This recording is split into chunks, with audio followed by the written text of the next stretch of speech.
This is the topic is Trek. We just kind of lie. stare for a bit because we That's don't your know, lie. don't know when they're gonna grab that. You know what's going to be bad is when we stop like that and we just don't move after Yeah, that. that's Clinton, you all right? Somebody job in- blink. got a job on NCIS as a cadaver after that, so it's great. So, Yeah.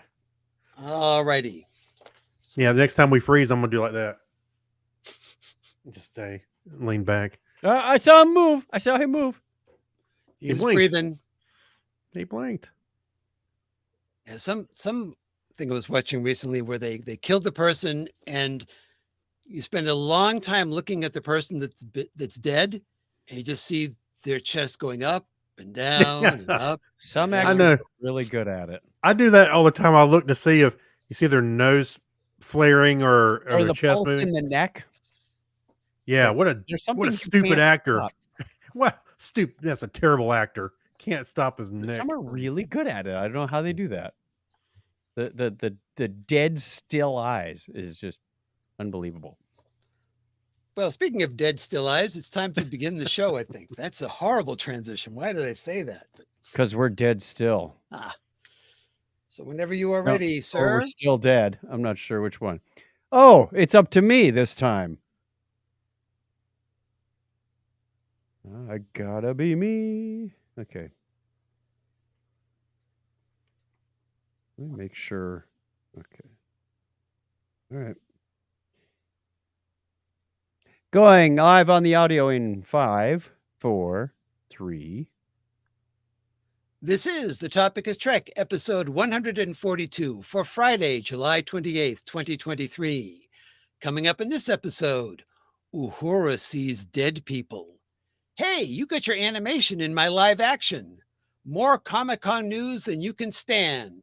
All that and more right now on The Topic is Trek. Hammer baby, one more time.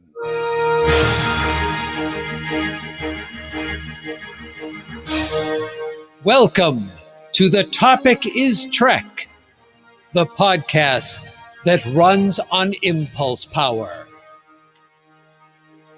Join us for a journey where no show has gone before. If it has to do with Star Trek, there's a good chance we'll talk about it sooner or later, because on this show, the topic is Trek. Engage already. Well, hello, everyone, and welcome to another thrill-packed episode of The Topic is Trek.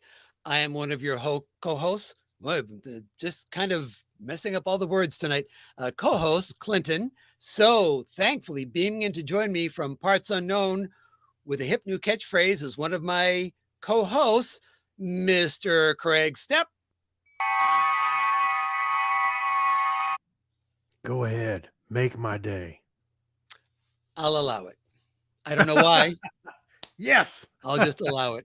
All right. I'm There's feeling one. magnanimous. Right now. That's one. You totally missed your cue on that one. And also, it's Mr. Chuck Tomasi. Giving Craig a second chance for it's hammer time. Do. Yeah, well, we were debating the this. episode title, and I had in my head Craig's suggestion of it being Hammer Time. So I'm going to do anything. I'm thinking hammer. No, wait, it's hammer. What's going on here? Yeah. MC Well, Himmer. that's what I get for missing my own staff meeting. You know, I don't know. Yeah, That's what I maybe. get for having a staph infection. Hey, go ahead and start recording again. Yeah, Let's redo. that'll do it. It'll be perfect the next time. Yes, of course it will. Yeah. 143. We can't lose. It's the charm, I'm telling you. It's the lucky number. 143 is a charm. It's a multiple of 47, Wait, I'm sure. I think that line's been used. The 140 for the third time is the charm. That's right. All right. Well, we have a lot to cover this evening, so we are going to do this. We're going to do the first Strange New Worlds episode. Then we're going to take a break, and we're going to do Subspace Chatter. Of course, that's assuming that Charlie will let us do that. Then we're going to be talking about two more episodes of Strange New Worlds because Paramount Plus pulled a fast one on us and gave us Mhm. extra work this week. Got whiplash on this week. It's like I'm telling crazy. you. I'm telling you. So let's begin with an appropriate sound effect. Main mission part 1. Let's see. This one sounds good. There we go. Okay. Communicators. It's kind of- Oh, does that mean we're phoning it in? yeah, exactly. No, it's because it's lost in translation, communications, Uhura, the whole thing. And of All right. course, there will be spoilers throughout. Oh, good. Then we Entire can do show. this. Spoiler alert. All right. And because you played that, Chuck, you get to do the little intro part about telling us about this episode. Oh, joy. All right. Star Trek Strange New Worlds episode 2. No, season 2, episode 6. Let's try that again. Lost in Translation is the title of this, written by Onitra Johnson and David Reed, directed by Dan Liu. The short plot synopsis is Uhura seems to be the only one who can hear a strange sound.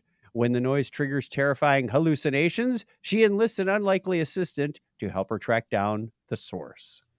And that unlikely assistant is somebody who seems to be spending much more time on the Enterprise than on the Farragut these days. It was Google Home. He's like telling his captain, I'm gonna be right back. I go to the bathroom. So speaking about James T. Kirk showing up in this episode. That's what I meant. Yeah. And yeah, you wonder, well, why was not the captain of the Farragut showing up on the? We never see the captain. He had to go see his brother Sam. He was visiting his brother. Oh, I see. It's all about visiting. Maybe it's all about the family. Maybe the captain's a delegator. Just he never goes on any, away teams or anything. Just you go, Kirk. I'm glad we got introduced to the Breen on this episode. That's what I thought too. Yeah. So I want to start off by getting. I don't believe you have any brother or siblings. Do you, Craig? He's got one. I got a brother. You got a brother. Okay. Then you two can get the perspective on this because I have a sister. I want to get your perspective on the brotherly love, brotherly rivalry going on in this episode. I have never made eyebrows like that to my brother. Okay, I'm just going to give you that. That whole steering scene was just priceless. Yeah, I don't have a shorthand like that with my brother between, when they were just staring at each other for a little while. I could see how that would happen. Absolutely. If you and your older brother or your younger brother were in the same career path, but in different trajectories, and one became wildly successful. I mean, I worked with my brother in the electronics industry for 20 years, and there was never any rivalry or anything. We were often on the same project teams. But I can see how this would happen. It wouldn't happen with our family because I would be proud of my younger brother if he excelled past me at doing something. Well, would I have weird feelings about, well, am I doing the right thing? Am I going fast enough for you? He's taking this reckless approach and I'm taking the slow and steady approach. I can see how that would happen. But one of the things that I noticed is that Kirk never really seems to have a lot of respect for what Sam does. Oh yeah, wallowing in your, I think a little bit of that. You don't want to, embiggen his head, so to speak. So I think that's part of what he's doing. He's like, I'm not going to give him too many compliments. Yeah, so. But he's the youngest first officer ever in the history of Starfleet, and he can't even say, "Good job with what you're doing there, Sam." Did you get the impression that their dad was still with them in this conversation? Oh, he was. Oh, yeah. He was. Okay. Yeah. Yeah, certainly. I couldn't make heads or tails of that because, maybe what they just implied. It wasn't clear to me whether they should go tell him or not. I can tell you, I don't have this kind of relationship with my brother. However, I have a friend that I do have this kind of relationship with, where we'd be kind of. He's very competitive, so hey, we said we wouldn't talk about this on the show, but I know we would have a little bit of that, like tit for tat kind of thing, without trying to like I said, blow the other one's head up too big. Mm-hmm. All right, but let's get into the main Wait a minute. part. As a matter of fact, he's the kind of friend that texts me, an insult, every once in a while, and I have to return one. So there's that. I don't send them often. Yeah. May start. Right. So the episode starts off simple enough with the Enterprise going to this. It's a nebula. It's a nebula. Pike gives a speech about how in a couple of billion years the aliens in contact and all that kind of stuff. Which when it says, "Oh, did I miss the speech?" Oh, good. I thought I missed the speech. Oh no, I started with Uhura, but she fell asleep. Yeah, right. I love Pike's wit on this show. But we get to see now. Is this the first time we've seen the Bussard collectors collecting deuteronium on the Enterprise? I'm pretty sure. I know we've seen it on the D. I was going to say on the D, I've seen them vent it, not necessarily collect it. I just couldn't recall. I mean, we get a nice close up of this. Of course, as the episode goes along, this shot really takes on a different meaning, because I like the imagery here that you have these blades, if you will, opening up and pulling in the deuterium and kind of chopping it up. Yeah, once you realize what's happening, or you watch this a second time, you're like, no wonder they're screaming. Oh, yeah. Yeah. What are you doing? It's like a Cuisinart that they're putting those poor creatures through. Actually, I thought these looked like salad spinners, but not quite as that's not quite as dangerous as unless you're the salad. Yeah, that's right. But Uhura is hearing voices as a result of this. Matter of fact, the first time I think she hears them is when the Enterprise does this. Yeah, they're on the bridge, and she goes, "Oh, incoming transmission. Put it on." It's not there. Play the recording. It's not there. You feeling all right, Uhura? Play the podcast. Yeah, I get that either. Yeah, so she starts to freak out, and she's off trying to fix the gear. Now we've learned an interesting fact that the antenna is in the nacelles, or at least it's crosswired down there or something. Yeah, I thought about that too, Clinton. I was like, I don't think we've heard that before. I don't even know. I have done training for my colleagues and made them watch a Zoom recording later. So this was very reminiscent. This was like she's watching the recording. Do. She is. Mm-hmm. Actually, I thought that was a touching moment because Hemmer was kind of goofing on her a little bit. Humor, yeah. You could tell blow up the ship. Just come here and touch it. Not that. Well, you can tell that. I know they were the last time they were together. You saw them kind of warming up to each other, at least Hemmer warming up. Yeah. And then this time you see how far that actually came. You got to see him kind of, he had a sense of humor. He's goofing on her a little bit. Like, don't touch that. No, kind of thing. And I thought it was really nice. The nice part about this, it serves a dual purpose, because we find out that later on, she gets the inspiration for what is actually happening by something that Hemmer says in this. You wouldn't want to overload the receivers. Right. That's right. Yeah. And Pelia walks in on her when she's doing this, and they have an interchange. Like, why don't you talk to me? Why have you never talked to me before? Awkward. Awkward. And then you realize, I love her. He was one of my best students. No, he wasn't. I just said that because he's dead. Yeah. And then she follows it up with, how come you never talked to me? Well, let's see. You just insulted my friend. I can't imagine why. My dead friend. Yeah. Yeah. We get, and this is our first inkling of something that hadn't been addressed up to this point, as far as I can tell, is that people are kind of not warming to Pelia, not because of anything about her, but what she represents. She represents Hemmer's replacement. And that became obvious when her and Una had their interchange in the shuttle later in the show. This one took a long time for the A line and the B line to come together. You had Pelia and Una cleaning up this overdue project that was off the rails of getting this gas station online.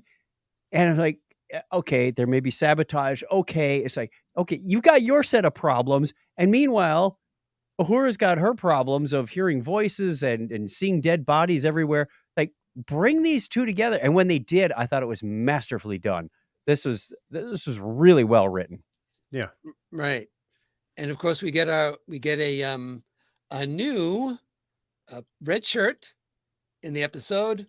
You know, poor Temporarily. Chief Saul Oh, Saul Raphael. No, what was his Ramon. name? Ramon. Saul Goodman. Ramon. Saul Goodman. Saul Goodman. Yeah. He wasn't there for long.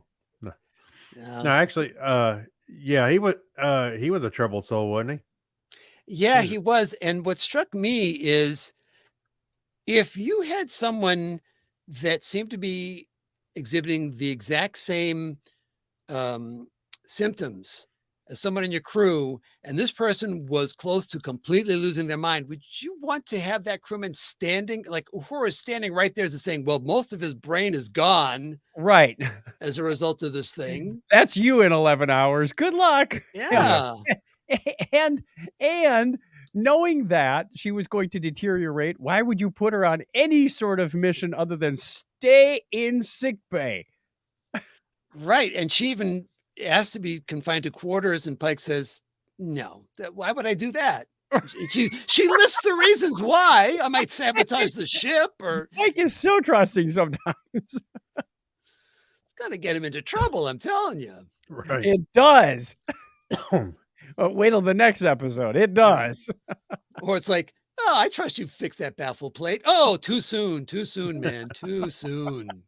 Hey, did you find the little conflict between Una and Pelia a little too much? I didn't, because I felt like all the things that she was we're saying with the issues, including, you know, Pelia, you're a space hippie, which I got a big chuckle that out of. was the best. Yeah, that's where I was kind of leaning into that. Owned But a yeah, lot of things in my long lifetime, but space hippie is a new one. right. But it was, to me, it was to demonstrate that she's going to give every excuse possible, but ultimately none of them are the reason she's upset with Pelia. Yep. Mhm. You know, so she says, you know, it's because you disregard rules and you're sloppy and you gave me a C. And Pelia just cuts to it and says, no, it's because you see me and you see that I'm replacing your friend Hemmer, who died. I Yeah. thought that was great because it shows she's been around so long, she can cut through all the BS and see people for what they really are and understand underlying problems quickly Well- in people. Well, she's been around, like you said, she's been around for so long. She's seen probably every kind of situation that, Yeah. you know, emotional situation Yep. between people. So- Don't give me this crap about getting a C. I know what's bothering you. Yeah, it might have come out as what's bothering. Tell me what's really bothering you instead of all this surface stuff. But she was smart enough to go right for it and says, "I know what's bothering you." I So like it. speaking of being bothered, these visions that Uhura is having, they seem to be all over the map when we're first seeing them. Of course, we find out that they get strung together, but Yeah, I thought that theorization of stringing them together was a little too quick and assumptive, if that's a word. yeah. Assumptive. Huh. Now Assuming, maybe is what you mean? Presumptuous.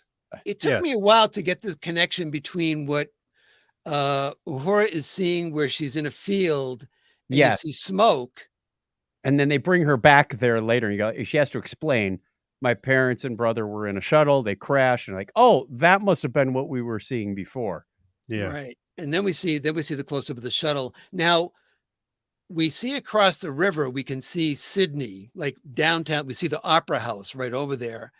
And I said, I don't know if there'd be a park like this huge right that but then I realized, well, Uhura was never there. This is just all her imagination and the things Visions. that worked her up, that Yeah. she didn't want to go. She never saw this because she didn't want to face it. So nothing here is really a representation of exactly what happened. It's her mind's impression of what Right. happened. Yeah. They really just crashed into the Taronga Zoo, which is across the harbor. Australia wants Zoo. to kill you, as we often know. Yeah, it's Taronga Zoo. It's named after Leela from Futurama. Oh, I did not know that. It's Yeah. amazing. And what did you think? What did you The only think? way I can remember the name of that zoo. Right.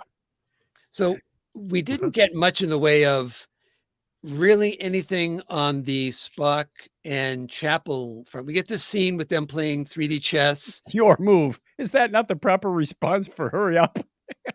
So they're having this discussion about whether or not to notify Starfleet about this because there are certain rules involved. And Yeah. Chapel is of the opinion, well, if we report it, that's going to shine a light on it. And we're not even sure if this is going to be something that is actually a thing.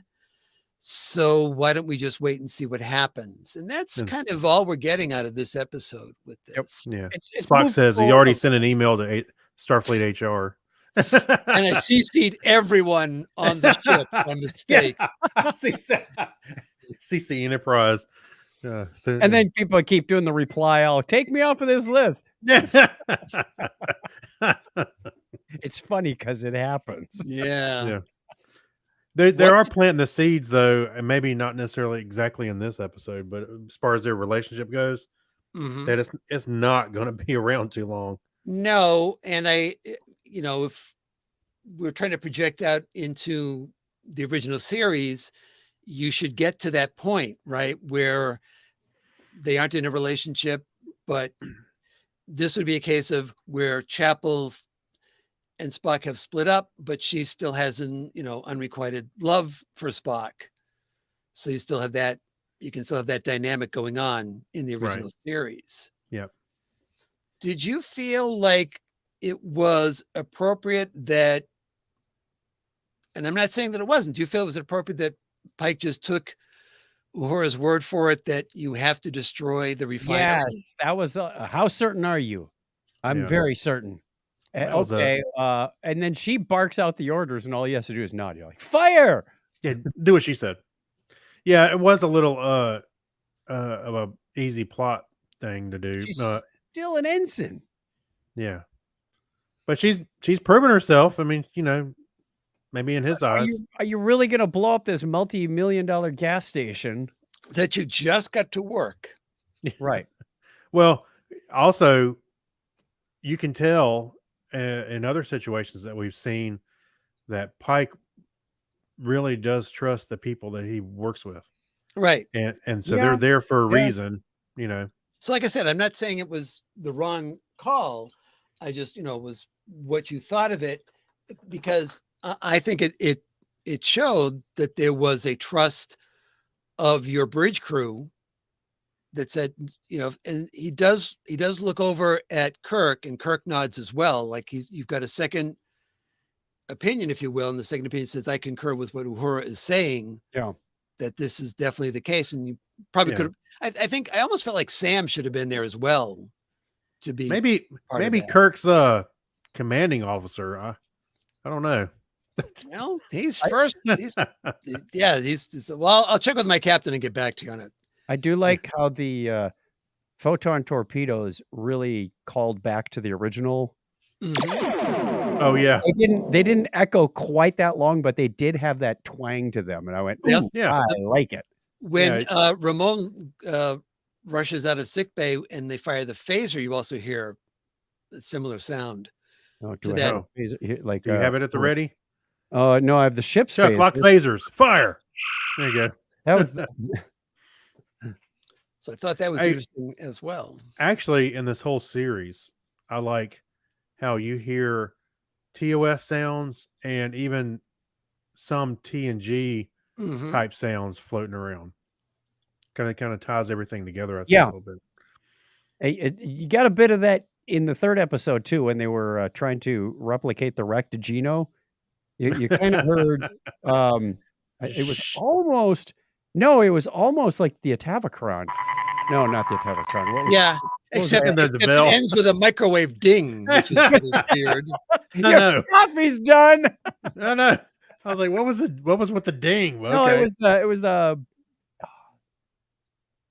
I'm trying to remember what the sound was. It's like a kind has that little. It's almost like a transporter sound. Yeah, more right. ethereal. Anyway, are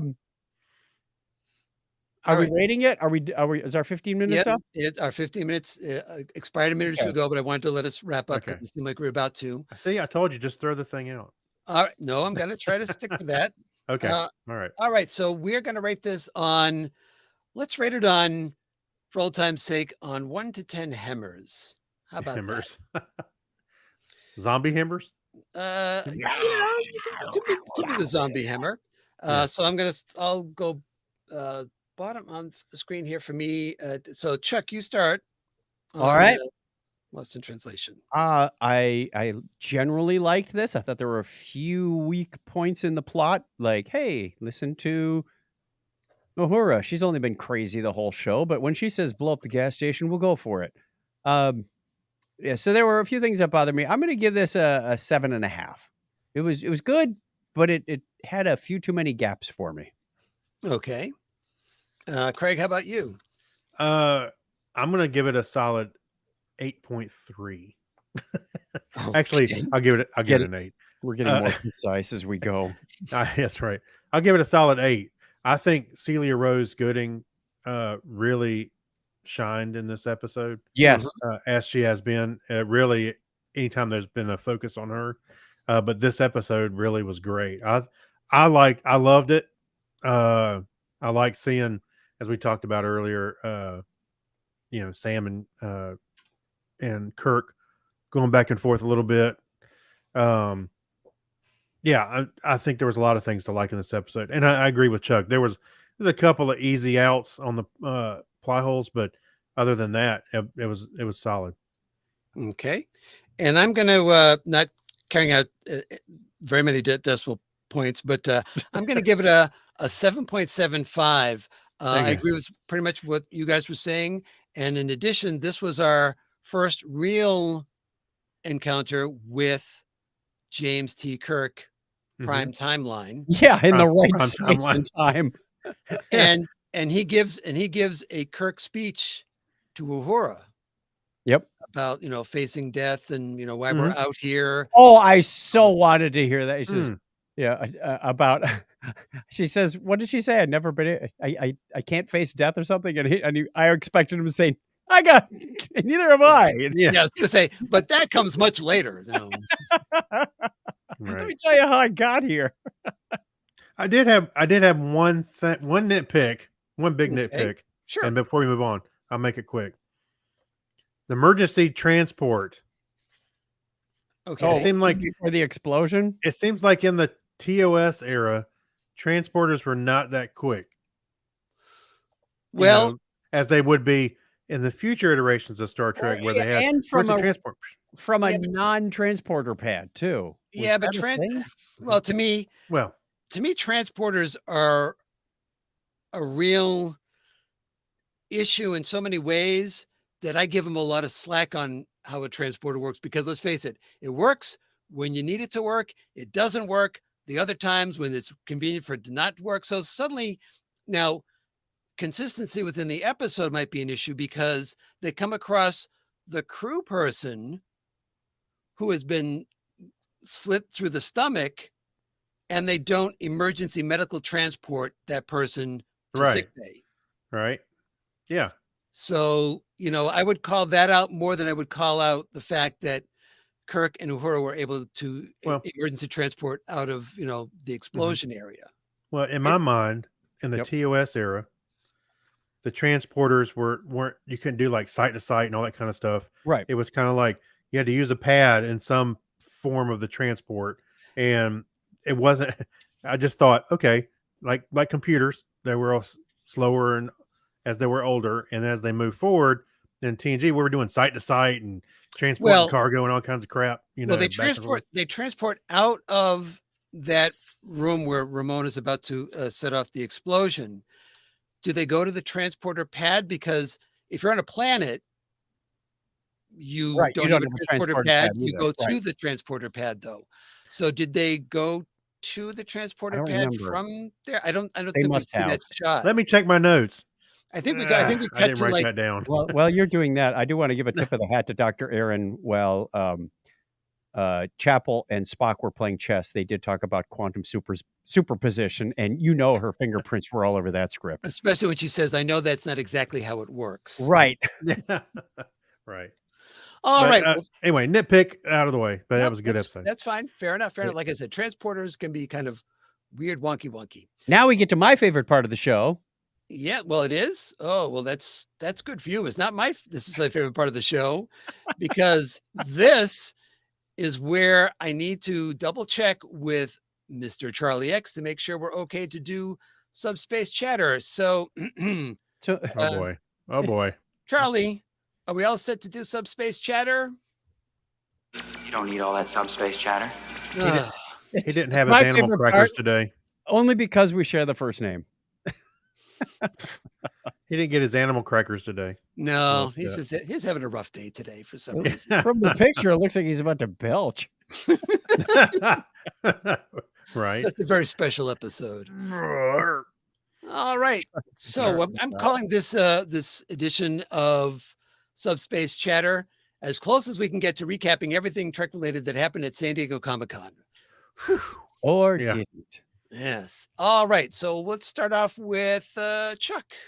All right. Paramount Plus premiered a new Home of Star Trek video featuring clips from virtually every movie and series on the service.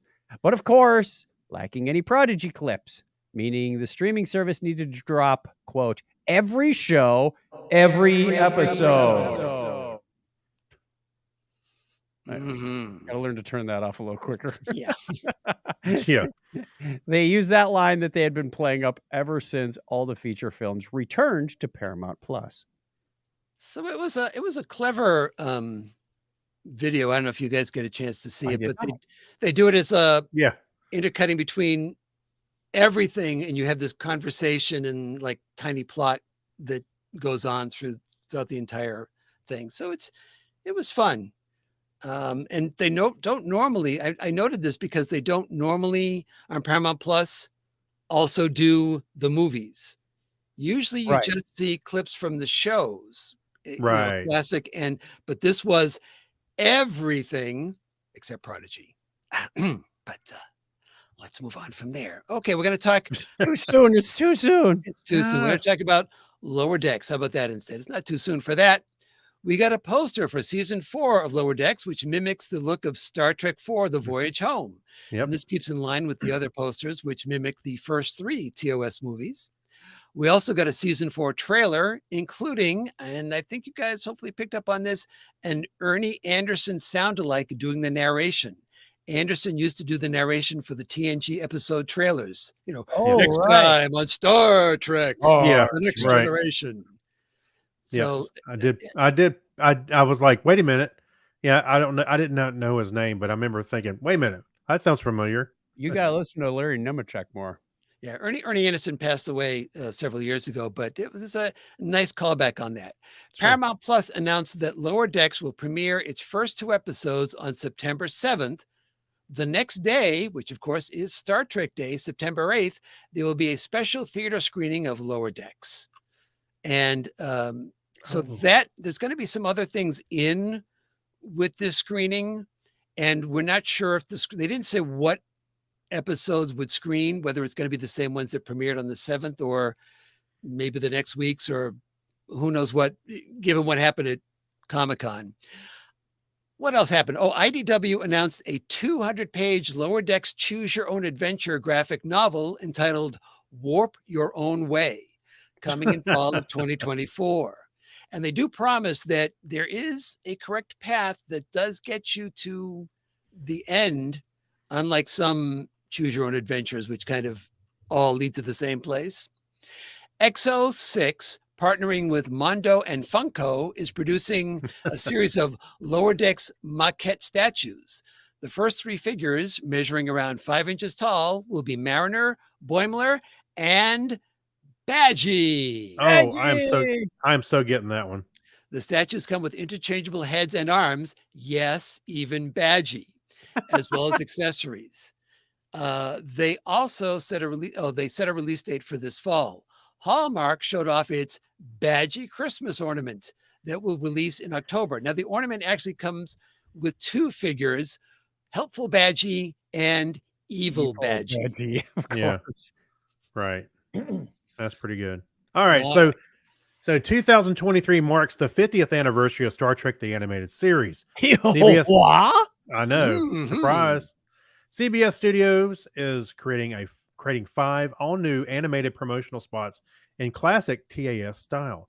But the twist is that it will feature the crew members from across the Trek universe, including Riker, Quark, Saru, all voiced by the original actors.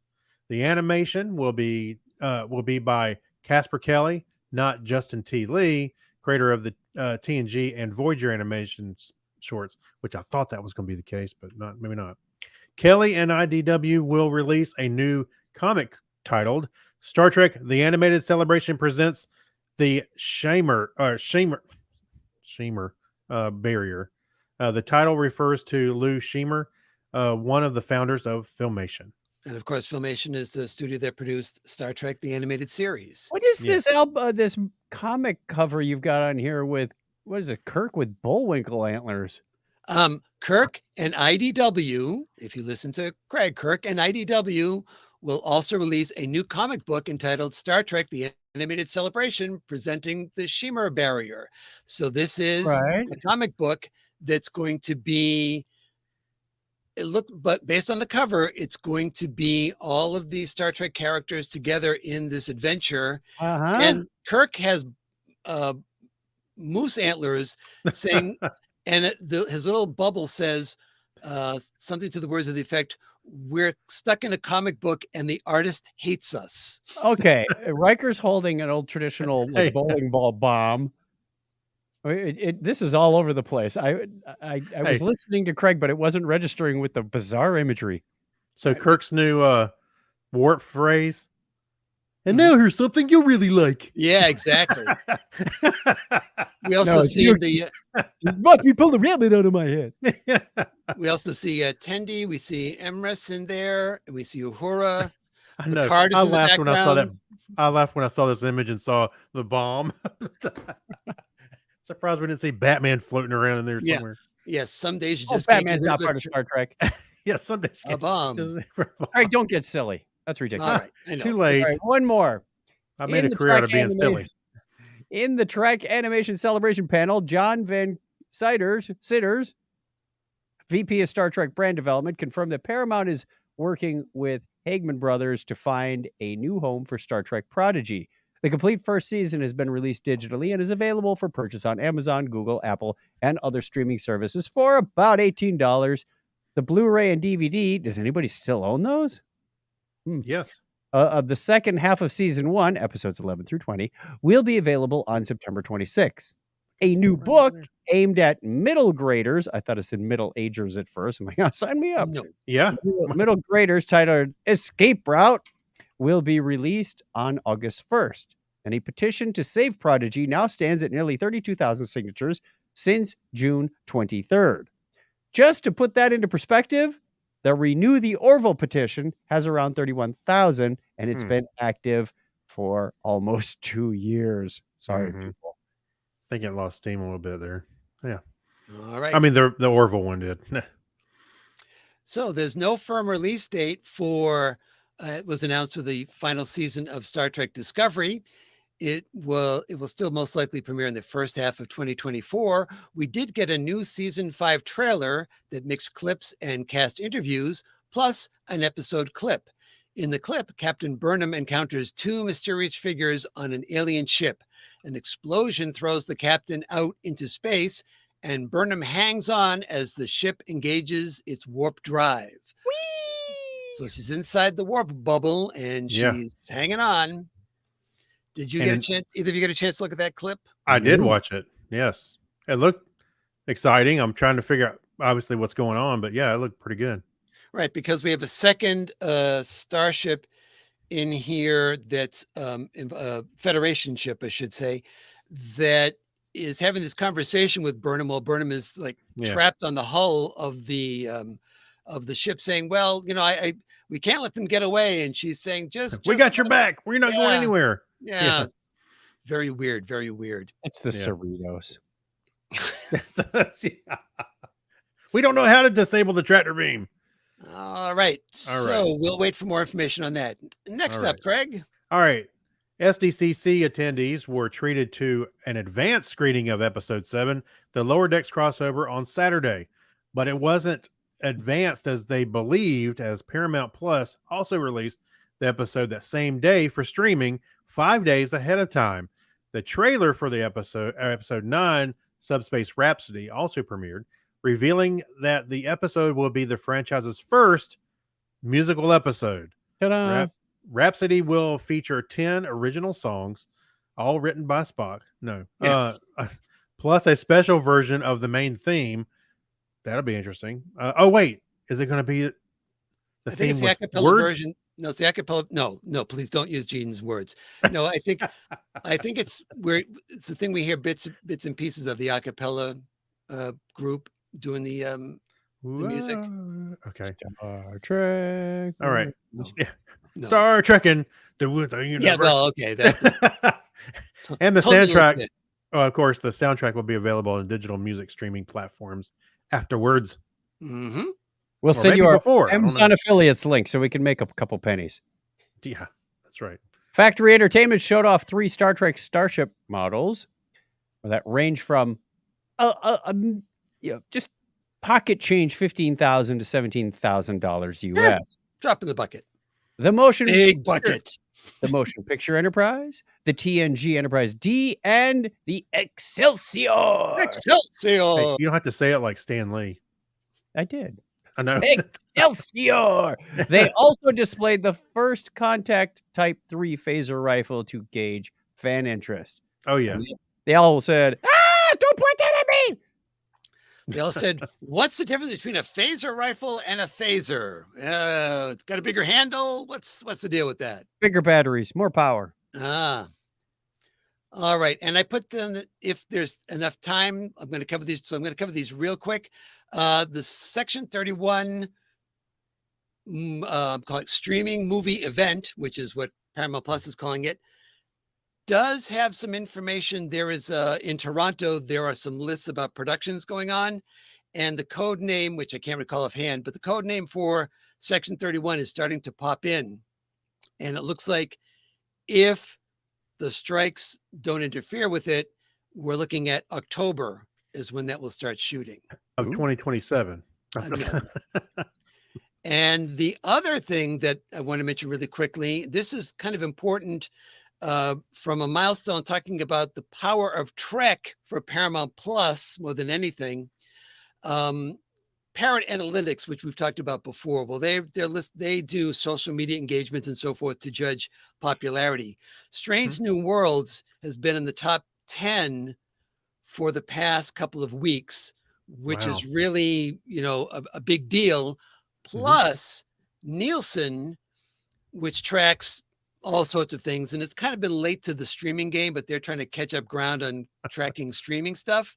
So they have this elite group of people they track called The Gauge, and it started off with 5 streaming services: YouTube, Amazon, Netflix, and a couple of other ones, just big ones. Well, this past month in June, based, and they acknowledge this in the video that I watched on Nielsen, based on the performance of Star Trek Strange New World, that bumped Paramount Plus up to be on that list as well.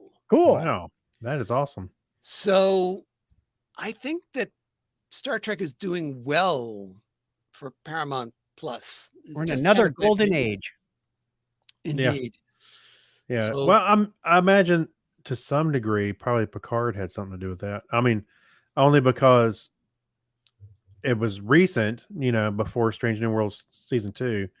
And I know some people that actually got Paramount Plus just to see Picard, and then continued on because of Strange New Worlds. Because I said, have you seen that? No, I haven't seen that. I didn't know about it. So they go check it out. And I'm like, they're like, oh, we're sticking with it for a while. It's nice. We'll stick with it for a bit. Unlike me, I'm like, all right, here's a lifetime commitment. Yeah, All of whatever. Star Trek. Here's my money. Not all Star Trek anymore. Ooh, that still burns. That still Yeah. burns. Too soon. That's right. All right, we're going to bypass Vulcan, Alberta, Canada for this time around because it's not Trek related, but I can cover it next episode. We have links to 45 additional stories in the show notes for episode 142. And number one, we're not going to read them now. Okay. No, we're not going to read them all now. But you can find those over in the show notes for episode 142 over at thetopicistrek.com. All right. And now we get to say goodbye to Charlie. Goodbye, Charlie. Hey, I will Charlie, say the graham crackers are in the other room. So go ahead. The last story about Michelle Hurd talking about SAG-AFTRA, I did listen. That was on the Pod Directive. No, I'm sorry. It was on Delta Flyers. That was really, it was her and Armin Shimmerman and another woman that I didn't catch her name. It does not inspire me to want to be an actor. They lead a pretty rough life. It's a nomadic life. Finance. To be sure. I was watching a video from one of the people who was I'll call him a semi-recurring guest star on the TV series Community. The person who played Inspector Spacetime. And he was talking about how much money he made doing the episodes of Community. And he was in, I think, a couple of episodes of Gilmore Girls that same season, that same year. And he made, I think, a total of $5,000. And that was his best year. And it just showed, and he said, and that put me in the top 5% of SAG-AFTRRA. 5%. There's 160,000 people in that organization, and about 139,000 of them don't make enough money to qualify for health care. It's ridiculous, Craig. Wait a minute. I'm not disputing it. I'm not going to be as stingy forking over money for signatures anymore, because I know that's a source of income for them. Why are you preaching to me? I'm in league with them. I'm just saying that I was surprised that amount of money put him in the 5% part. Yeah, that's what surprised me. Well, there's a lot of actors out there. The bit about waiting tables and so forth, all true. All right, let's get back to our main mission, part 2, with an appropriate sound effect. This one. I thought that was a sound effect. Well, that's somewhat appropriate because yes, it is. I'm trying to be on par. Because we're talking now about Star Trek: Strange New Worlds, season 2, episode 7. Those Old Scientists. Here it is, folks. Written by Catherine Lynn and Bill Wolkoff, and directed by this once again this newcomer, Jonathan Frakes. Hey, director rookie. He's got something going. Did pretty good for a first timer. All right, so this one is like, it's just this little magical gift that we were given early. And who wants to sound off first on something, because it's just bit after bit after bit, and actually it was an episode that actually had a story, had some heart. It blended well. It was not campy or cheesy. It was well written, yet the humor came through on both sides, and it wasn't afraid to call itself out. You had that one thing where Mariner and Boimler were talking in the shuttle. Yeah. And they're talking about how quickly slow how slowly everybody talks. Yeah. And so softly too. Yeah. I totally concur, because when I was watching the third episode that we'll talk about in a little bit, I had to stop partway through and turn captions on because I couldn't hear. Everybody was talking so low. We always have captions on. I'll say one other thing. Jack Quaid did an awesome job embodying Boimler, especially when him and Spock were trying to make the I forget the name of they had it in the container. They were and synthesizing and it started to blow up, and he did that kind of did the scream. He did the scream. He did the scream and backed up with his hands like Boimler would. I was expecting the scream somewhere in that show. What I wasn't expecting is when number one comes up and talks to Mariner, and he like skedaddles out of there. He does this little fast walk down the He hall. does Yeah. the Section 31 fast walk. He even talked about this on the Ready Room, how he like studied the way that he was animated and tried to emulate that. This was completely backwards for me because these two are normally voice actors, and to put them into a real acting situation, I think they did Well, wait a minute. fine job. Jack Quaid is not a primarily voice actor. Well, that's He's- true. Okay. He's in The Boys and Mhm. other stuff too. But Right, that right. it would be kind of weird taking your I animated. just saw him the other day. character. I was watching Rampage. He's in Rampage. Oh, is he? That movie with The Rock? Yeah. Yeah. But it would be, I agree with you though, Chuck. It would be weird taking your animated character and then embodying it and make it real, so. Right. But I think they both did a great job. Well, Tawny Newsom's a fast talker anyway. Mhm. She lives for improv, I swear. She did that on the whole cruise. It was just one thing after another. She brings it to life. Well, Yeah. one of the things that they talked about in the Ready Room is Jonathan Frakes said that he was invited to the voice work session for this episode where Mike McMahon was directing, the 4 cast members, well, 5 cast members, to do their stuff. And he was amazed that the way Mike kind of did stuff is here's the basic setup. Mhm. Now there's like improv, and you just kind of then go back and edit, and Right. you get your episode out of that.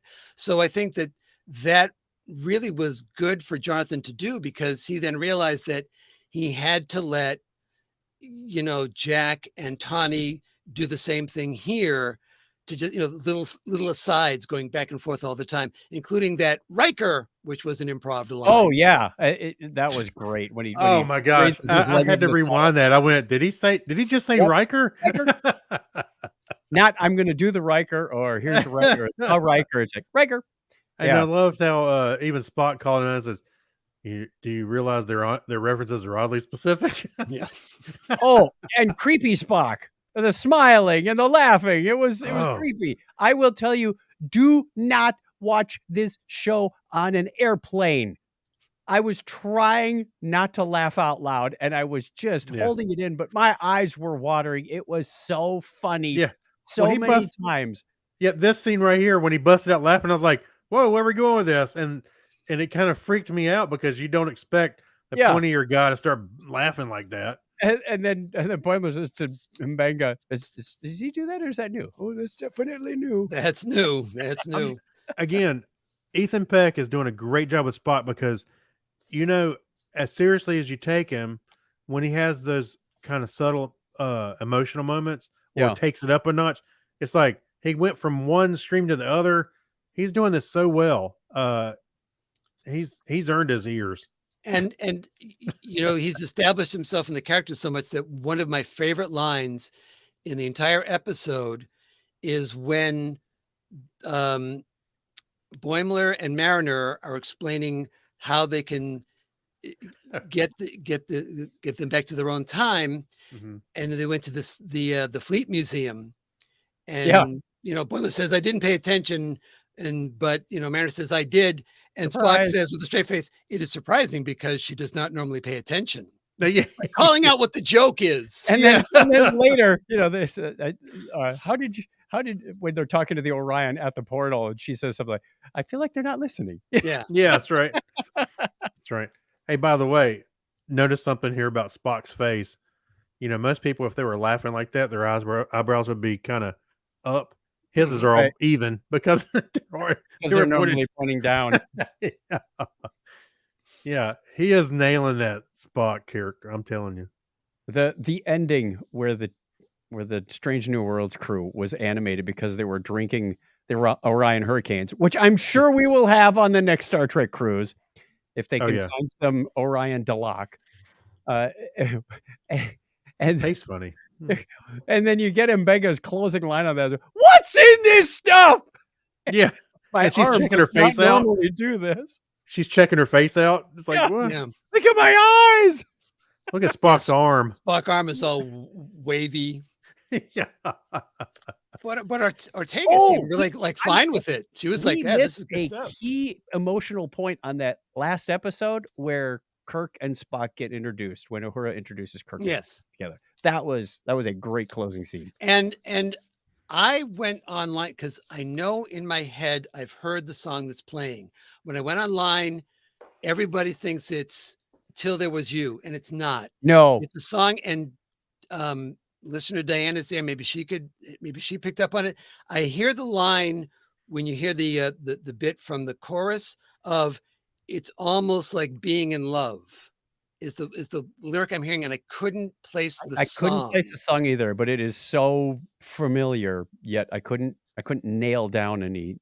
Yeah, Right. So I couldn't. So if anybody out there, but it's not Till There Was You, which is what I was finding is people saying, no, it's definitely, I think it's definitely not that anyway. Right. back to those old scientists. Yes. I didn't really care. I loved all the other Strange New Worlds animated characters, but their Pike was a little off. I don't know what it was, but he just Oh, the animated. Okay. the animated stuff at the very end, like Was the hair not big enough for you or something? Or maybe, I don't know. Yeah, I it was literally something about his jawline or something like. Yeah, this episode was so good, so well done that I mean, like I said, I watched it like 3 times the same day. I just it was so much fun to watch. And then there's just enough hint of a purple hair on It wasn't all purple though. When he's animated, it's all purple, but it was still black in the back. Well, it would. I don't know. It might look a little weird if his whole head was purple. Yeah, I think they said they had a discussion about that. I don't know. I'm sure they did. I'm sure. Well, it could be also a case of if it was that vibrant, it might have not registered well. And I think that you could reach the point where it's distracting, where you're not paying attention because you're looking at the hair is too weird looking. So I think they were trying to come up with a way to translate it, but not have it be super distracting all the time. It's Star Trek. It's the future. You can do anything you want with a hairdo. Well, you I've can. seen some YouTubers with rainbow colored hair. So I don't disagree. I'm thinking that though, that if you're watching the episode, you might go, boy, that is really, really purple. Yeah. And Mariner's hair wasn't distracting? Well, Mariner's hair was Mariner's hair. It wasn't a color, at least. It was voluminous. It was. did- It was indeed. by the way, I did like that part when they're on the shuttle and they're trying to use the communications array on the shuttle, and Mariner goes, "Okay, I'm in. I never get caught." Or And then there's that one. yeah.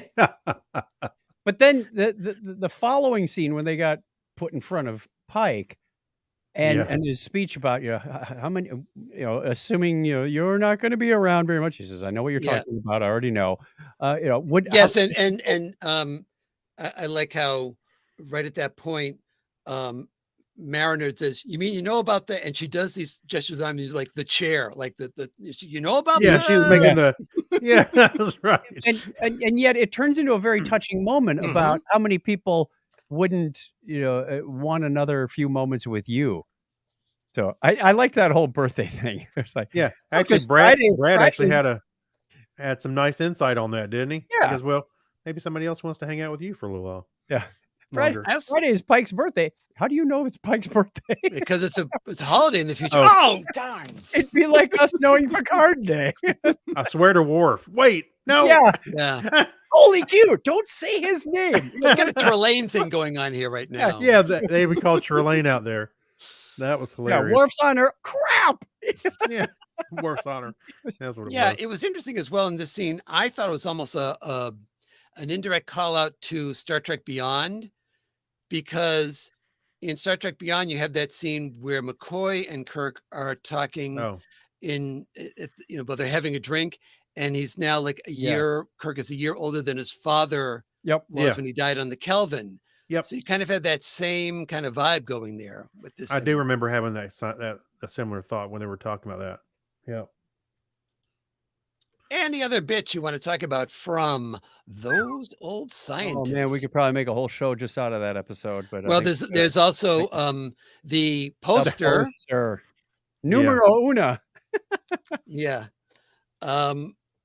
So described first as, so it's a pinup poster. Well, it's pinned up. Are we talking about the it's a same poster? thing? So I like how she goes, are we talking about the same thing? I think we are. I don't want to know. I don't want to know. But it turns out she did want to know because she is now, as Mariner says, literally the poster girl or woman for which if you Starfleet. think is a huge leap considering she was just in court for being part of Starfleet, Right. But she and she used that phrase, and now it's like their recruitment poster. It's like they put that on a poster, and she was really touched. Yeah. Just like Pike was touched. It's like, oh, I don't think Boimler could handle being put in prison by a man he dressed up as for Halloween. Did you really? Yeah. and Pike did kind of stum up. I think they kept putting Pike on his back, on his heels when they'd throw something like that at him. He was always like, this guy really admires me, and it threw him off, which threw off his judgment because like I could fix the ship for you. I can make it go fast if you don't look. Yeah. So what are you going to say, Craig? I think that Pike kind of summed up all of Lower Decks with one line. He said it's like trying to keep a toddler from knocking over all the furniture. Yeah. And now we have twice the problem. We've got two of them. Yeah, now we got two of them. Yeah. I was kind of hoping that we would see a version of Tendi and Rutherford. Not that they would come over, but like see them through the portal or something. Right. That was I have almost a feeling like that was going to happen, and maybe it didn't, because you have, when they get back to the cartoon side of things, Rutherford saying they seemed nice, like he could see them, and everyone on the other side could see them. So you probably, in the script, I've got a feeling that scene was there, but maybe timing issues and COVID issues or something prevented that from actually happening. Yeah, I like that. They seem nice. It's a badge. It's a badge and a communicator. I like ours better. Well, an interesting point on that. Pike has seen a comm badge before. He saw one being used by Section 31. Oh, right. And so I think that maybe because he has to express surprise when Una shows it. Well, when he was surprised, he was just dismissing it. Oh, I like ours better. They flip. Well, he seemed surprised that that's what it did. So yeah. I also get a kick out of the poster because you have Ransom come along going, hottest first officer in Starfleet, thinking that's his wife, of course. Yeah, yes. What else are you that gonna was say? funny. Literally, that's his wife. That's right. That was funny. All right, right on time. All right. This is up. So we are going to do our ratings of Those Old Scientists. What's our rating scale for this one? I had one. I don't remember posters. What it was now. Recruitment posters. Heronium. Heroniums, okay.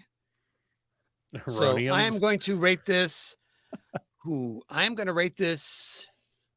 I hate to give it a 10, but gosh darn it, I'm going to give it a 9.75 because 10 just seems 10 to me is, like I said, I've had this discussion. 10 to me seems like it's perfection. Super perfect. So I'm going to say 9.75 for this.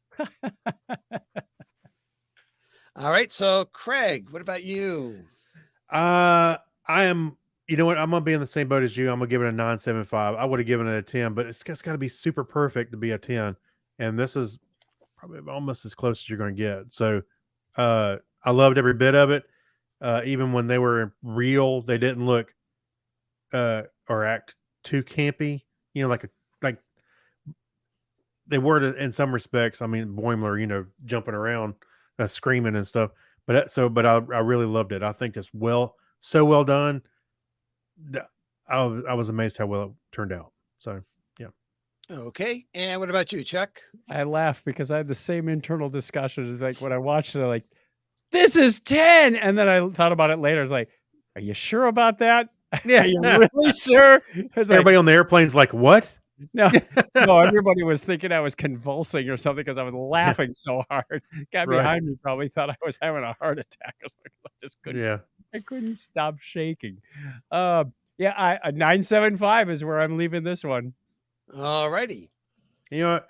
That's probably the highest. I love that picture. There were a lot of good images in this one. Yeah. That's probably the highest we rated any episode, I think. Possibly close. so. We'll get listener Diane to let us know on the Yeah, spreadsheet. she's going, look, I gave her the spreadsheet. I'm done. Yeah, I'm done. Did It's on Boimler and you now. Spock wear the same apron that Pike uses for cooking? Could be. Yes, Actually- I have an image of them poking up from behind the pillar.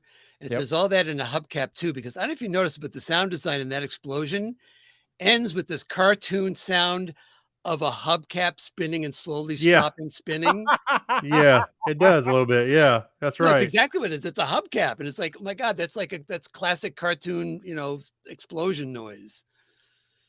It's just great. It's just great. 9.75. By the way, I kept seeing when Spock had those glasses on, I was like, where have I seen a Spock like that before? And I thought he had wearing some glasses like that. And I think it was a meme, like the Party Spock Mhm. meme, and he had glasses on, and it just made me think of those. But it seems like Spock's had some weird glasses on like that before, right? Hmm. Well, he had on. No, he didn't. It was number one who had those special glasses on when they were. Oh, well, Spock had the glasses on Welding when or he something. with the Medusan. Yeah. So, Those but are I was different, thinking, though. yeah, I was thinking about the goggles that number one uses in the cage. Yep. When they're using the the portable Phase laser or cam, yeah. phaser. Oh, Yeah. wait Laser a rifle. minute. Wait a minute. It's not. They don't look quite the same. But remember that red visor that he had? Yeah, from The the red. yeah, from Yeah, the that's the one from the Medusans, Oh, okay. That's the one I'm thinking. Okay. Yes. which I think is called "Is There in Truth No Beauty?" I think that is the name of is that that is the episode. name. You got It it. is. Alrighty. Yep. All right, let's move on to our final episode. Thanks, Paramount, for springing this on us. Let's see, who hasn't read the intro yet? Craig. Craig. Me. Okay. Me. All right. All right. So this is season 2, episode 8, Under the Cloak of War, written by Davey Perez, directed by Jeff W. Bird. Excuse me. The short synopsis is Captain Pike and his crew welcome a Klingon defector aboard the USS Enterprise, but his presence triggers the revelation, of some shocking secrets. Shocking secrets indeed. I just call this the PTSD episode. Well, we get this episode is kind of got elements of a couple of different things. There's the episode of TNG with the defector, the Romulan defector. Yep.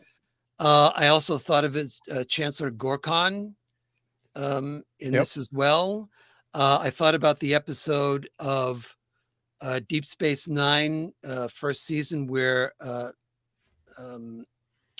they bring the Cardassian on board, who was accused of all the different war crimes. Oh, So- what was it? General, the one that Kira was Yes. Oh, like, he yeah. is, he isn't. He is, he. Why are Right. you pretending to be someone that we all hate? And also the original series episode, Conscious of the King, where Kodos the Executioner is involved. I in even that had one. throwbacks to episodes of MASH, the way they were handling the injured Wow. incoming. The transporter pad just wouldn't stop bringing them dead. It was kind of like radar signaling incoming helicopters.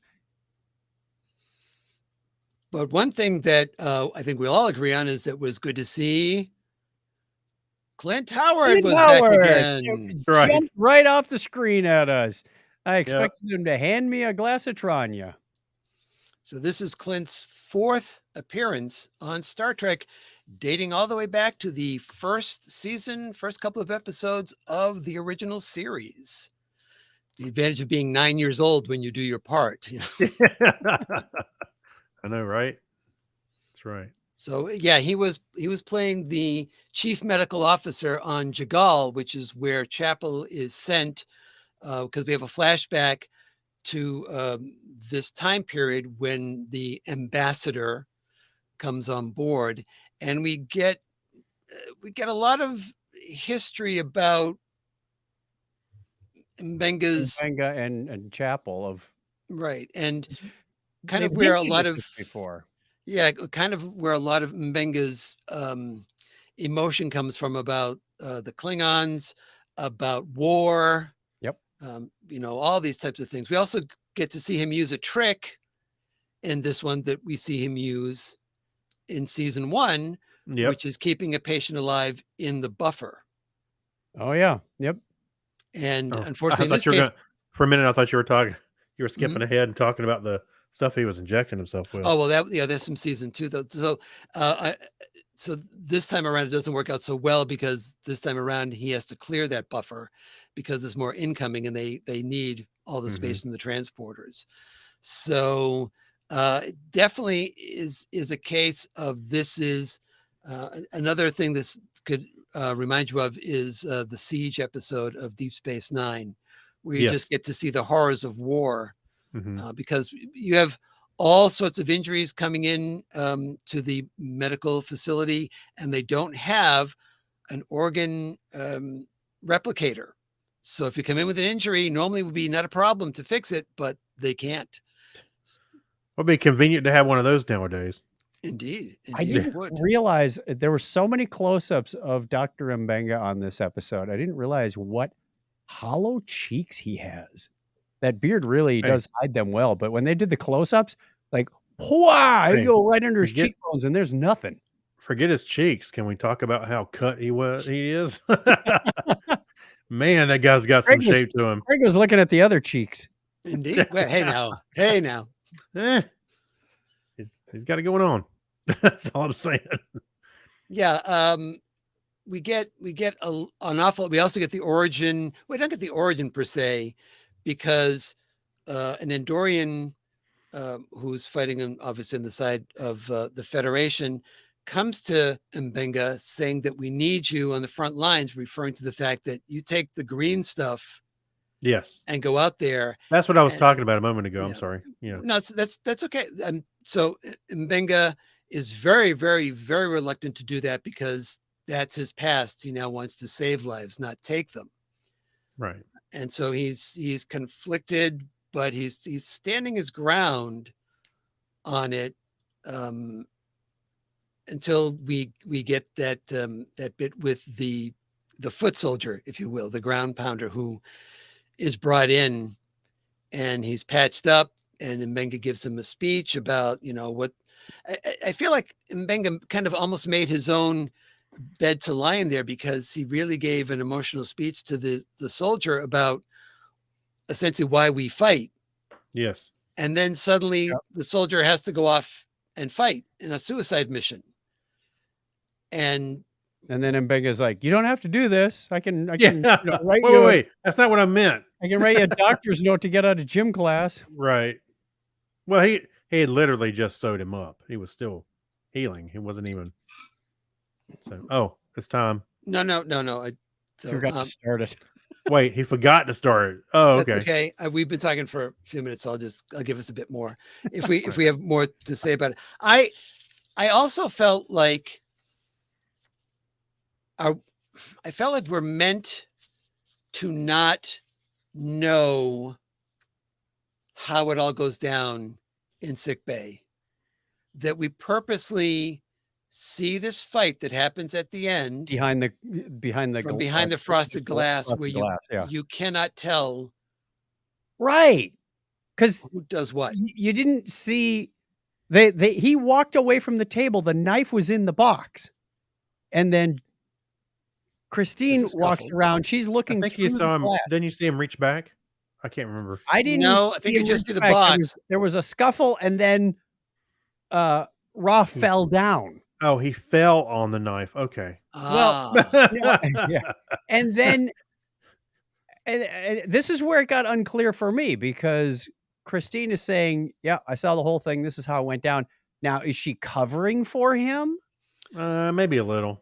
I'm wondering, did she, what did she see? Is this what she saw as well? I think when she walked around, she said, "Oh, doctor, you don't know what you've done, but I'll stand behind you, whatever you want to do. Let's make up a story and stick by it." I think this is a con job. I think that was a deleted scene, Chuck. That's my assumption of what happened when the cameras were off. We also get a moment at the end where Pike is talking with Mbenga about the situation, and it seems like Mbenga is going to say that he's the one that did it. His last line, I forget what he says just before then. He's like, "You expect that?" The next thing he goes, but he just says, "And I'm not sorry about I'm it." glad he's dead. Yeah, Yeah, yeah. I'm not sorry he's dead. Yeah, the whole reveal that Mbenga is the butcher of Jagal was rather disturbing. Yeah, because I was like, yeah, it And blew my then you mind. Yeah. realize that Ra has been taking credit. He's been building his new career as an ambassador on I that think you mean false Brand. He's been building his. Yeah. That's right. The biobed 2 thing at the end, it's like, well, some things just can't be they can't be fixed. They can just be managed. Right. And then it breaks down as he walks away. No, I was waiting. I was like, I know it's going to break down. There it goes. Now, what do you guys think? Do you guys think that the ambassador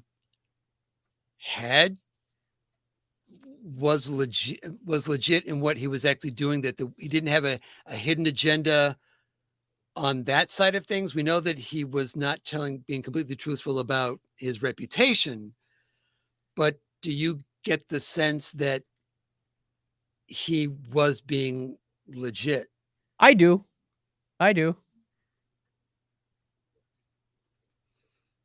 Right. Good.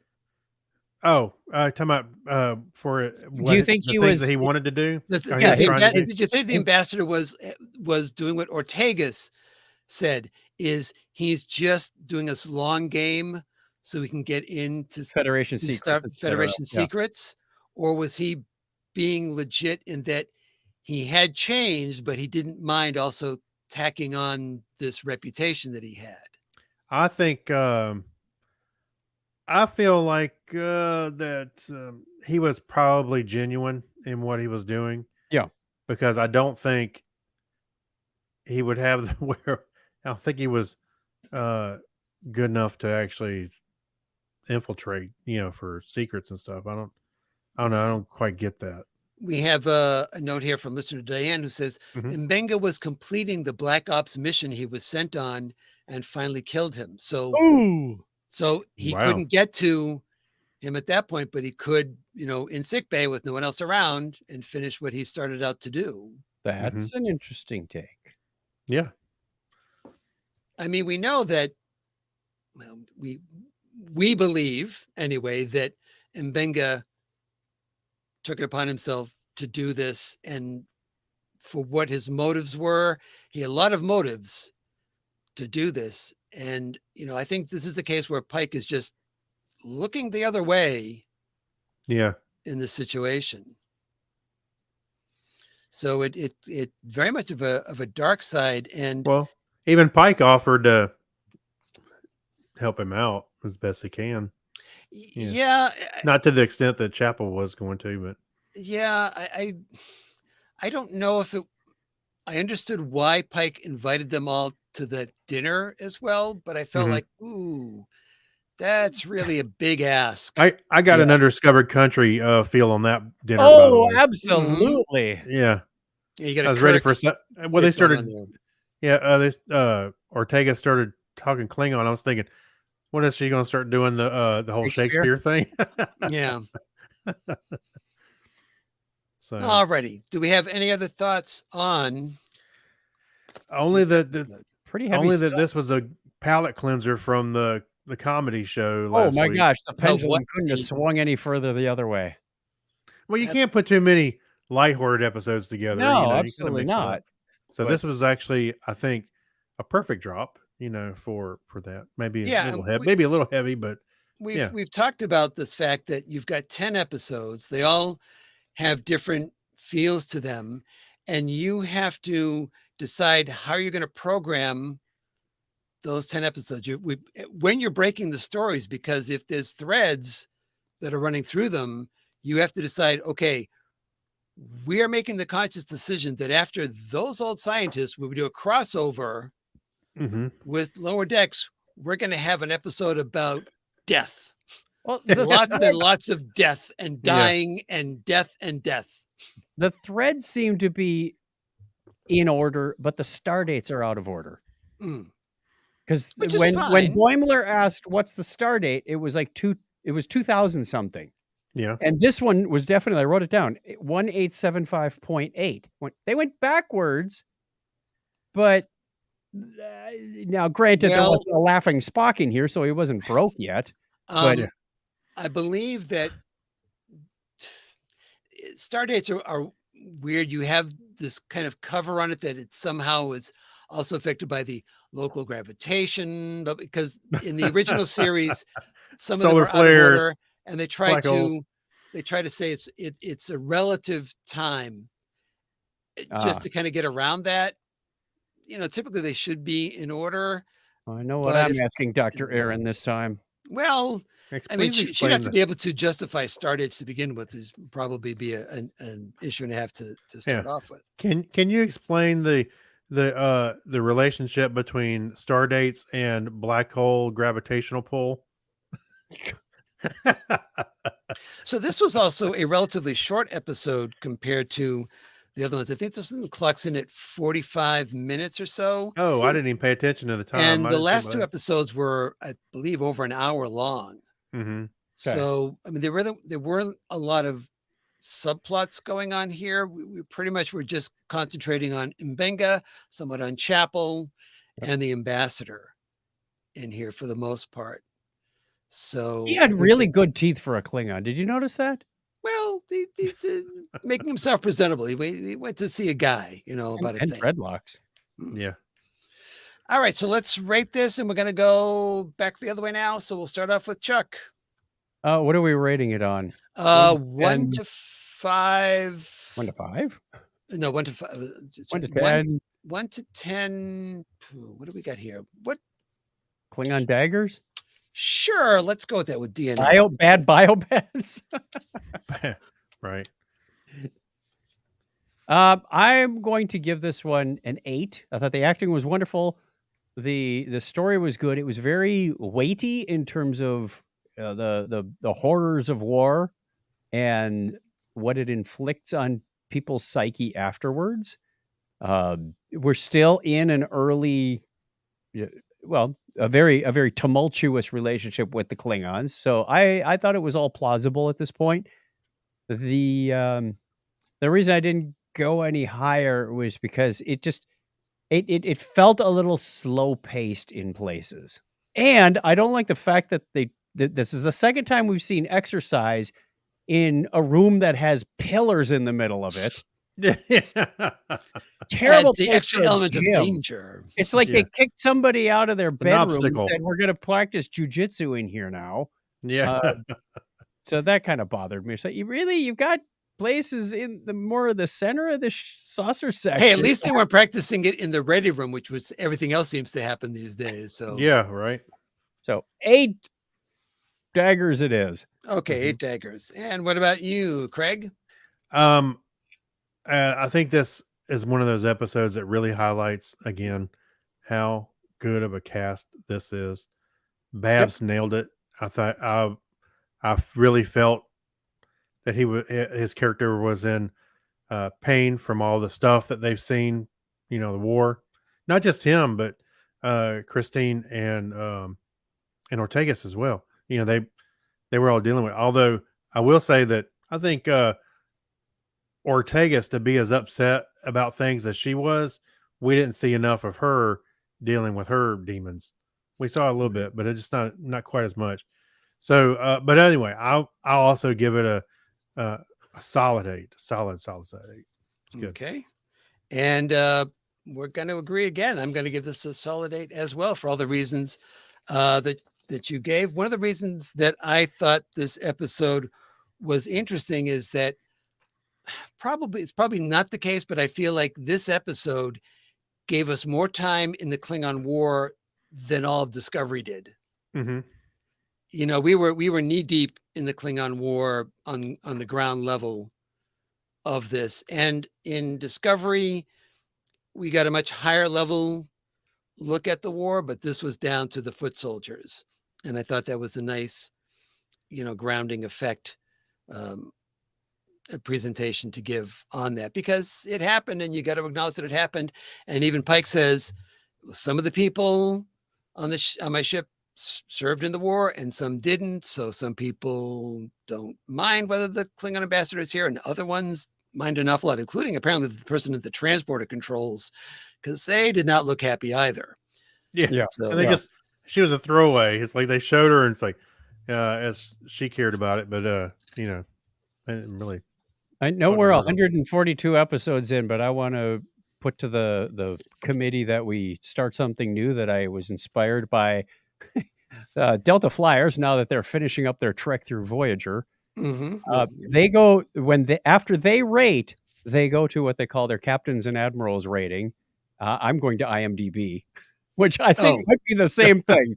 Okay. So Lost in Translation, what did we give it? I think I said 7.5, and you guys went. Oh, you said 7.5? We 2.8. I did a 7.7. Oh, you did? Oh, okay. All right, we need some committee like captains and admirals or whatever, but we checked in with Starfleet and they gave it a 7.4. Those old scientists, we all rated a solid 9 3/4. So what is the rating there? Because out of 10. I mean, based on what? I don't know. It just says 7.4 out of 10. People, I think people submit that. Because like for the Under the Cloak of War, now for their show, they're doing Voyager, which has a long average that can be done. For these, we're talking about only been out like a few days or hours. Right. So Under the Cloak of War, they've got 8.6, and those old scientists they rated at 9.3. So we were a little high, but a little low on Cloak of War. We're sort of in line. Yeah. Okay. Yeah, I mean we're not radically off. We're not going, that was a 3. Yeah, the 3. Oh my gosh. All right. So we can do that, but just keep that in mind that those ratings aren't the long tail rating. I want to say one other thing.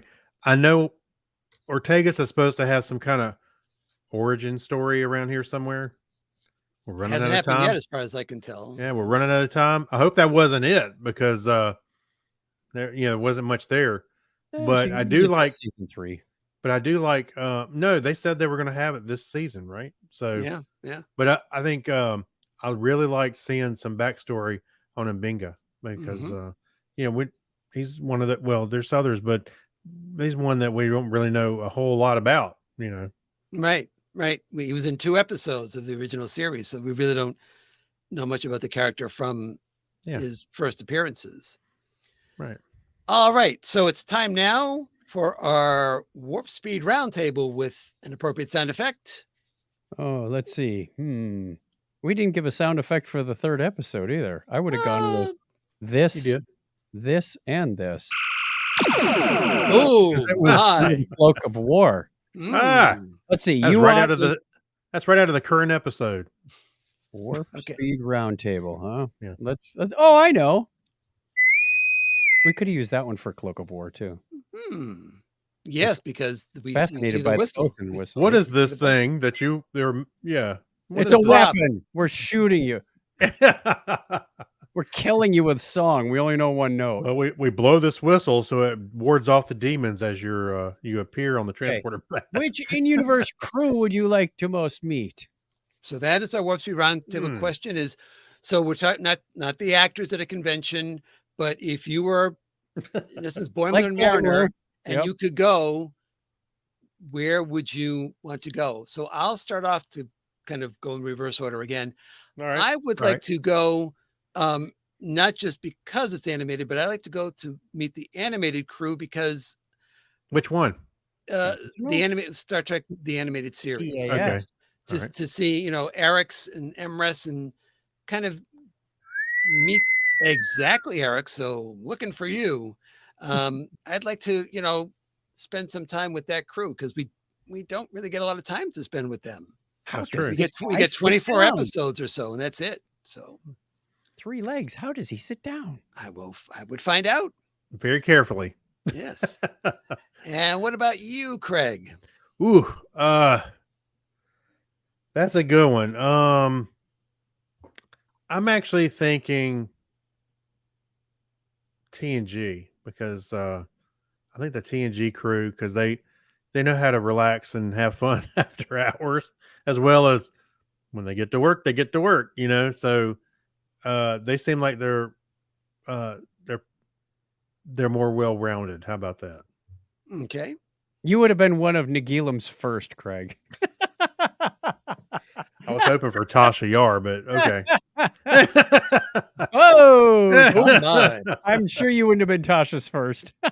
No, Data was.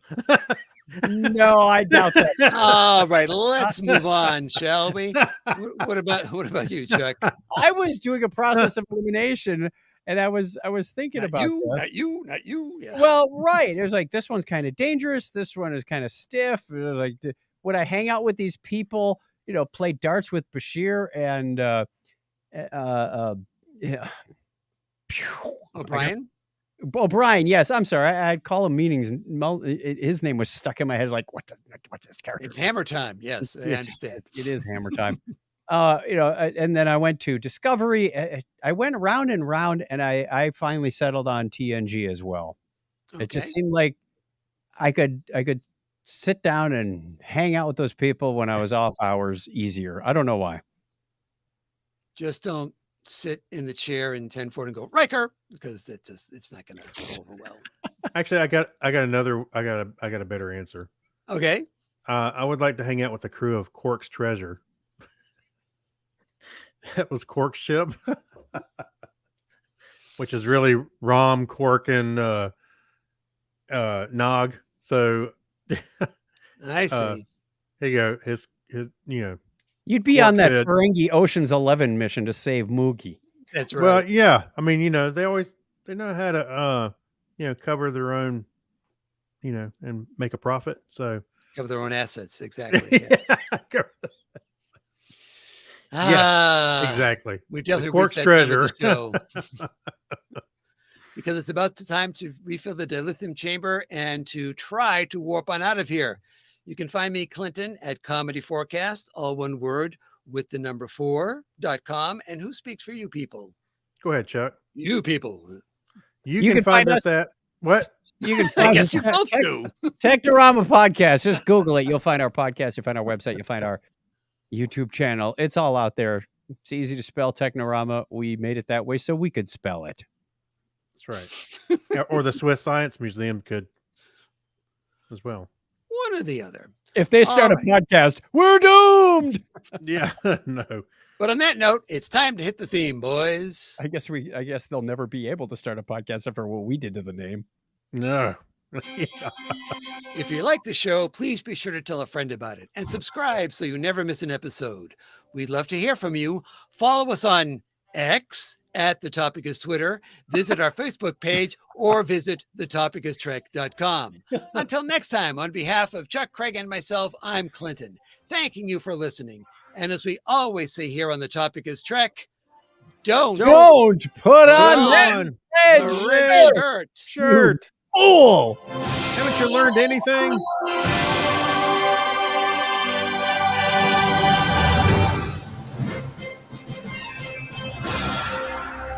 What a bunch of tunes. I just said something about X on our podcast yesterday that we recorded for work. I said, yeah, I socialized that on LinkedIn or follow us on LinkedIn and Twitter, or if this is even still around by the time this podcast comes out. No, that's right. Okay, so we're going to end the broadcast. Thank the people for watching and contributing. Always appreciate that. And we'll see you in a couple of weeks with the final episodes. It seems like it went by so fast. The final episodes of season 2 of Strange New Worlds. Whatever that chart is behind Kirk, his stocks are doing terrible this week. Absolutely. I think it's the measurement of red shirts versus gold shirts versus blue shirts. Here's the number of red shirts we had when we left Starbase. And now Bye-bye, buddy. Live long and prosper. Bye.